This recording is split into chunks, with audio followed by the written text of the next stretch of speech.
Деновиве Сен-Дени изгледа како едно големо градилиште. Во тек се проекти да се зазелени градот, да се воведе нов јавен превоз поради Олимпијадата во Париз. Минатата недела председателот Емануел Макрон го инаугурираше новото олимписко село што е распространето низ Сен-Дени и две други приградски населби лоцирани на неколку километри од француската престолнина. На локацијата ќе бидат сместени околу 23.000 олимписки и параолимписки спортисти за време на двата настани и вклучува ресторани и фитнес центар. Cet héritage, il va être colossal. Ќе биде уникатно. Олимпиското село поврзано со пешачки мостови, олимписки базен и некои клучни и масивни урбани проекти. По игрите властите велат дека екоселото ќе биде претворено во јавни и приватни станови и канцелари, наменети за жителите со ниски приходи, студенти и професионалци. Новиот центар за пливачки настани на Сен-Дени подоцна ќе биде отворен за јавноста во област каде што 6 од 10 деца не знаат да пливаат. Предградието се на Сен-Дени е познато како најсиромашниот дел во Франција. Се поврзува, правично или не, со криминални немири. Досега главните атракции на Сен-Дени беа фудбалскиот стадион и базиликата од 12 век.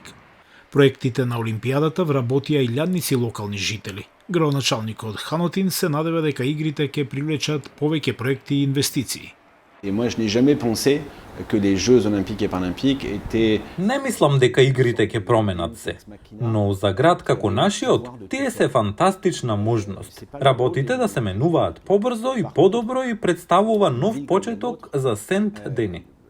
Некои го делат тој оптимизам. Oui, les Jeux olympiques c'est toujours... Да, Олимпијадата е секогаш добра економска можност за една земја. Moi, ça dit qu'il y aurait beaucoup de touristes, beaucoup plus... Ќе има многу туристи.